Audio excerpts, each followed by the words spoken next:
바로 대통령 이 공수처에서 수사 과정, 이번에 중앙지법의 판결이 있었지 않습니까? 바로 수사권이 없는 공수처가 무리한 수사, 거기에다가 또 경호처에 제대로 된 동의 없이 3,000명이라는 강력 경찰들을, 무장 경찰들을 동원해서 마치 최악의 흉악범을 체포하듯이, 마치 자범처럼 도주도를 그려가면서 대통령을, 현직 대통령을 조롱하고 모욕하면서 이 수사 행각을 벌였습니다. 이래서 되겠습니까? 이거야말로 내란 아닙니까?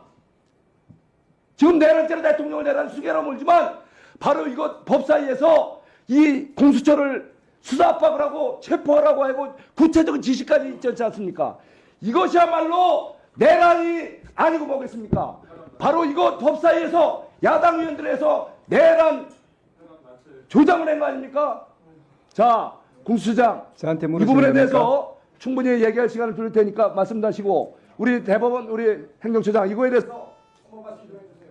의원님 말씀이 너무 과하십니다. 저를 내란죄로 뭐 고발하신 걸로 알고 있는데 잠깐 얘기할 기회를 주세요. 위원장님 금방 말씀에 대해서 간단히 짧게 한 말씀드리겠습니다. 30초만 하세요. 네. 예. 뭐 저희들이 그 법원에서 정당하게 발부한 체포영장, 구속영장에 대해서 적법 절차의 원칙에서 한치의 어긋남 없이 법원의 명령장이기도 한 체포영장, 구속영장을 그 명령대로 이행했습니다. 그런 업무를 수행한 우리 공수처가 내란의 주체라 하니 도대체 의원님께서 지금 이 신성한 국회에서, 그리고 또 이 우리 공수처라는 어떤 정부 기관에서 일을 하는 것에 대해서 그렇게 모독할 수 있습니까?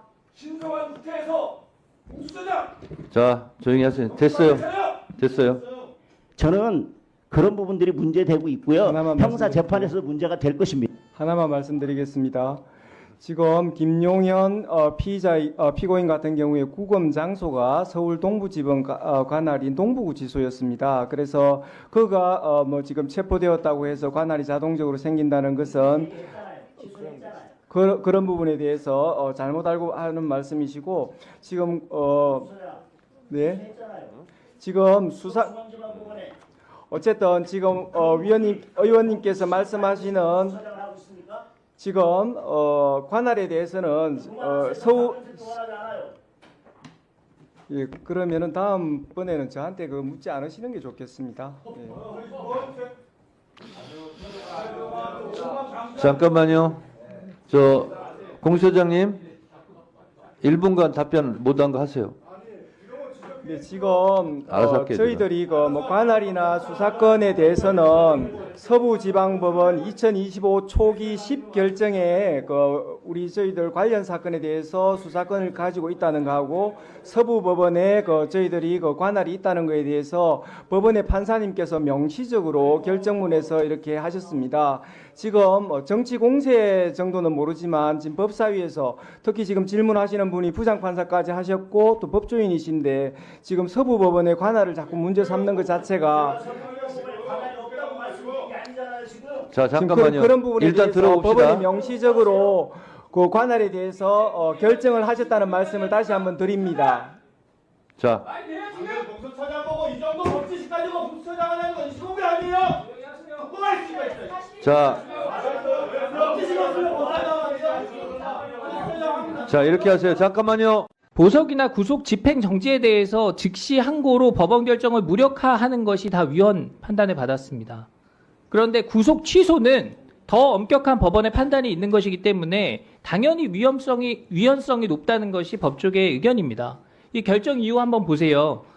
다 담지는 못했지만 법원이 구속 집행을 계속할 이유가 없다, 이런 결정을 내렸는데 검사가 이에 대해서 바로 불복을 하면 법원의 판단이 무력화되는 문제가 있기 때문에 위헌적인 부분이 있다, 이렇게 판단을 한 겁니다.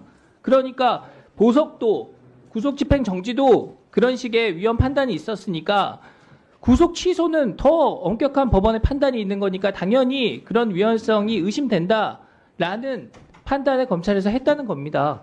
충분히 이해가 가잖아요. 다음 장이요. 근데 공수처는 뭐라고 해요?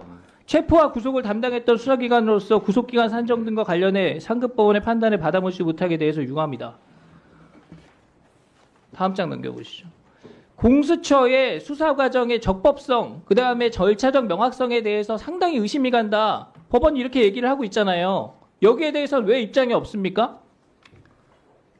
공수처 수사의 위법성이 법원에 의해서 지적이 됐으면 남 탓하기 전에 사과부터 하는 게 우선이죠. 금방 말씀드렸듯이 자, 그리고 공수처는 그동안 법원이 발부한 체포영장, 방금도 말씀하셨지만 이걸 무슨 금가옥조처럼 만능열쇠처럼 우리 수사의 적법성을 인정받은 겁니다. 이렇게 말씀해 오셨어요. 근데 지금 법원의 구속 취소 판단에는 왜 반발을 하는 겁니까? 법원 결정도 기관의 유불리에 따라서 취사 선택하겠다. 이런 태도로밖에 보이지 않습니다. 자, 의원님 말씀드릴 기회를 주세요. 예, 제가 간단히 말씀드리겠습니다. 저희가 그냥 영장이 발부되었다는 사실뿐만 아니라 지금 서부법원 2025 초기 10결정에 의하면 판사님께서 명시적으로 말씀해주고 계십니다. 지금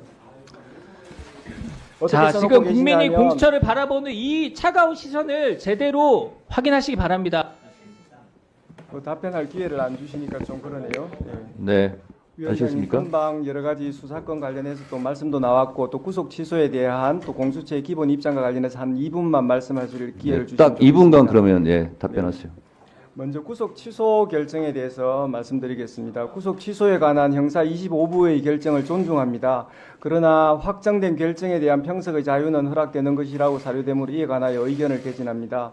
재판부가 판단하신 대로 날 기준이 아니라 시간 기준에 의하더라도 윤 대통령 측이 청구한 체포적부심 관련하여 기록이 법원에 머무른 10시간 32분 동안을 합하면 2025년 1월 26일 오전 9시 7분경이 아니라 같은 날 저녁 7시 39분까지 구속기간이 연장됩니다. 이 사건 기소는 그 이전인 같은 날 저녁 6시 52분경에 이루어졌습니다. 기소 검사는 가장 보수적으로 계산하여 시간 계산으로도 정확히 기소 시한 47분 전에 기소를 완료하였습니다. 그러므로 재판부가 제시한 시간 기준에 의하더라도 매우 적법한 기소였습니다. 형사소송법 214조 2 제13항에 의하면 체포적부심, 구속적부심 구분 없이 기록이 법원에 머무른 기간에 대하여 구속기간에 산입하지 아니하는 것으로 명확하게 규정되어 있습니다. 다만 체포적부심 제도가 도입되기 전 시행 법률인 1995년 12월 29일 법률 제50545로 개정되기 전의 형사소송법 214조 2 제9항 그러니까 이 13항으로 옮겨지기 전의 이 조항을 말합니다. 이 조항에는 당연히 구속의 적부심사 관련해서만 규정되어 있었습니다. 재판부는 형사소송법 214조 2 제13항 후문이 체포적부심에 적용되는지 분명하지 않다고 보아 위 10시간 32분을 전혀 고려하지 않고 구속기간을 넘겨 기소하였다고 판단하였는데 법 왜곡이 아니라 법 해석으로 평가받기 위해서는 현행 형사소송법 214조 2 13항 규정 중 어느 부분이 불분명한지에 대해서 해명되어야 한다는 생각입니다.